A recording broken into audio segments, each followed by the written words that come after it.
اعوذ باللہ من الشیطان الرجیم، بسم اللہ الرحمن الرحیم۔ الفضل، ہفتہ 8 اپریل 2023۔ اللہ تعالیٰ کی صفت مالک۔ انتخاب از خطبہ جمعہ حضرت خلیفۃ المسیح الخامس ایدہ اللہ تعالیٰ بنصر العزیز، فرمودہ 9 مارچ 2007۔ اللہ تعالیٰ کی صفات میں سے ایک صفت مالک ہے، جس کا سورہ فاتحہ میں ذکر ہے۔ سورہ فاتحہ میں اللہ تعالیٰ نے اپنے صفاتی ناموں کی جو ترتیب رکھی ہوئی ہے، اسی حساب سے میں نے ذکر شروع کیا تھا۔ اس لیے آج اس ترتیب کے لحاظ سے اللہ تعالیٰ کی صفت مالکیت کا بیان ہوگا۔ ترتیب کے لحاظ سے جیسا کہ ہم جانتے ہیں، اس کا ذکر اللہ تعالیٰ نے چوتھے نمبر پر فرمایا ہے۔ حضرت مسیح موعود علیہ الصلوۃ والسلام فرماتے ہیں، چوتھا احسان خدا تعالیٰ کا جو قسم چہارم کی خوبی ہے، جس کو فیضان اخص سے موسوم کر سکتے ہیں، مالکیت یوم الدین ہے، جس کو سورہ فاتحہ میں فقرہ مالک یوم الدین میں بیان فرمایا گیا ہے۔ اور اس میں اور صفت رحیمیت میں یہ فرق ہے کہ رحیمیت میں دعا اور عبادت کے ذریعے سے کامیابی کا استحقاق قائم ہوتا ہے، اور صفت مالکیت یوم الدین کے ذریعے سے وہ ثمرہ عطا کیا جاتا ہے۔ ایام الصلح، روحانی خزائن، جلد نمبر 14، صفحہ نمبر 250۔ یعنی رحیمیت سے دعا اور عبادت کی طرف توجہ پیدا ہوتی ہے۔ انسان دعا اور عبادت کرتا ہے، اس سے مانگتا ہے، اور مالکیت سے اس کا پھل ملتا ہے۔ پس اللہ تعالیٰ کی یہ ترتیب انتہائی پرحکمت اور ہر ایک کو اپنی قدرت کے جلوے دکھاتی ہے۔ ہر اس شخص کو دکھاتی ہے جو اس پر کامل ایمان لانے والا ہے اور خالص ہو کر اس کا عبد بننے والا ہے۔ حضرت مسیح موعود علیہ الصلوۃ والسلام نے اس کی مزید وضاحت بھی فرمائی ہے، لیکن اس سے پہلے جیسا کہ میں نے عموماً طریق رکھا ہوا ہے، لغت کے لحاظ سے اور دوسرے مفسرین نے جو تفسیریں کی ہیں وہ بیان کرتا ہوں۔ مفردات امام راغب میں لکھا ہے کہ المالک اسے کہتے ہیں جو عوام الناس میں اپنے احکام از قسم امر و نواہی اپنی مرضی کے مطابق چلاتا ہو۔ یہ پہلو صرف انسانوں کی سیاست یعنی ان کے معاملات کی تدبیر کرنے اور ان پر حکومت کرنے سے مختص ہے۔ اس بنا پر ملک الناس تو کہا جاتا ہے، مگر ملک الاشیاء نہیں کہا جاتا۔ پھر کہتے ہیں کہ قول خداوندی مالک یوم الدین کا معنی ہے کہ وہ جزا سزا کے دن میں مالک ہوگا۔ اس کی علماء کے نزدیک 2 قراءتیں ہیں، ملک یوم الدین بھی پڑھتے ہیں اور مالک یوم الدین بھی، لیکن زیادہ تر مالک یوم الدین ہی پڑھا جاتا ہے۔ یہ معنی مندرجہ ذیل آیت کی بنا پر کیا گیا ہے کہ لمن الملک اليوم للہ الواحد القہار، المومن آیت نمبر 17، کہ آج کے دن بادشاہت کس کی ہے؟ اللہ ہی کی ہے جو واحد صاحب جبروت ہے۔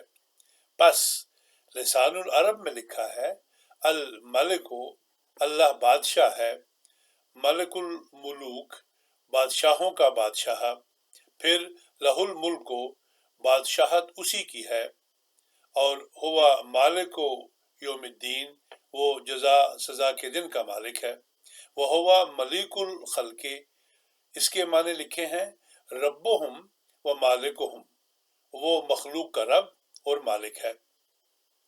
لسان العرب کے معنی سامنے رکھتے ہوئے حضرت مسیح موعود رضی اللہ عنہ نے مالک یوم الدین کے معنی یوں بیان فرمائے ہیں، لیکن آپ نے اس میں مالک کے ساتھ یوم اور دین کے بھی علیحدہ علیحدہ معنی حل کر کے پھر مالک یوم الدین کے مفسر معنی لکھے ہیں۔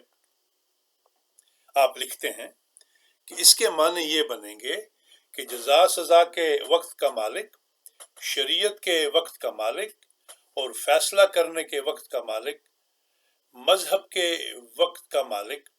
اس کا مطلب یہ ہے کہ جس وقت مذہب یا شریعت کی بنیاد رکھی جاتی ہے اس وقت اللہ تعالیٰ صفت مالکیت کا اظہار فرماتا ہے اور کمزوری کے بعد اپنے پیارے کی جماعت کو صفت مالکیت کے تحت غلبہ عطا فرماتا ہے۔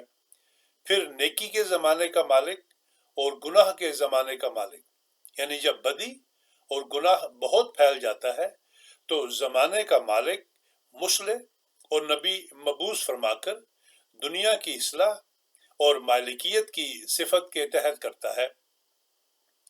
محاسبہ کے وقت کا مالک، اطاعت کے وقت کا مالک، یعنی اطاعت کرنے والوں کے لیے خاص قانون قدرت ظاہر فرماتا ہے۔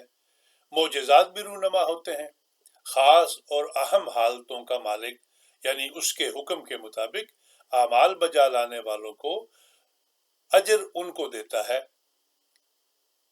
جو آخر وقت تک وفا کے ساتھ اپنی حالتوں کو اس کے مطابق رکھیں، اس کے احکام کے مطابق رکھیں، وہ اس سے فائدہ اٹھاتے ہیں۔ ماخوذ از تفسیر کبیر جلد اول صفحہ نمبر 24۔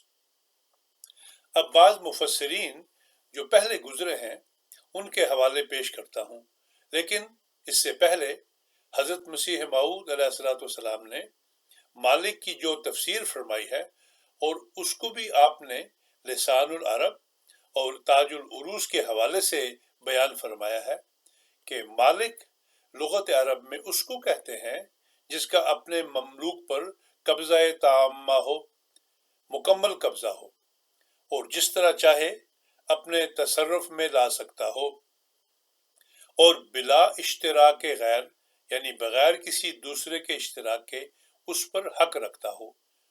اور یہ لفظ حقیقی طور پر یعنی بلحاظ اس کے معنوں کے بجز خدا تعالیٰ کے کسی دوسرے پر اطلاق نہیں پا سکتا، کیونکہ قبضہ تامہ، پورا مکمل قبضہ تام، تصرف تام اور حقوق تامہ بجز خدا تعالیٰ کے اور کسی کے لیے مسلم نہیں۔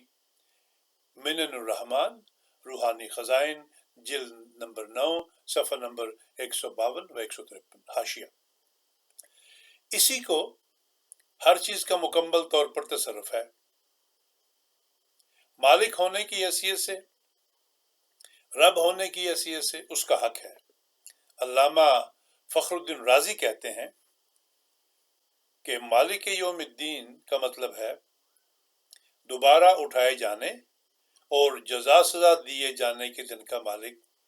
اس کی تفصیل اس طرح ہے کہ نیکی بجا لانے والے اور گناہ گار، فرما بردار اور نافرمان، موافق اور مخالف کے درمیان فرق ہونا ضروری ہے، اور یہ فرق صرف جزا سزا کے دن ہی ظاہر ہو سکتا ہے، جیسا کہ اللہ تعالیٰ فرماتا ہے لِيَجْزِيَ الَّذِينَ أَسَاءُوا بِمَا عَمِلُوا وَيَجْزِيَ الَّذِينَ أَحْسَنُوا بِالْحُسْنَى۔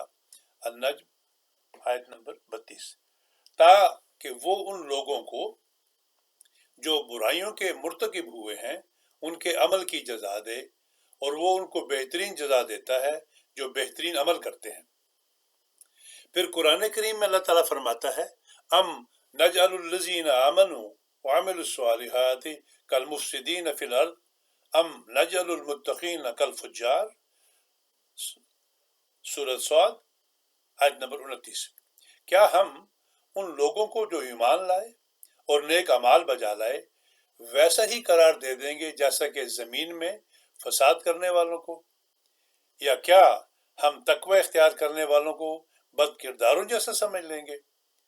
پھر اللہ تعالیٰ فرماتا ہے ان الساعۃ آتیۃ اکاد اخفیہا لتجزا کل نفس بما تسعی۔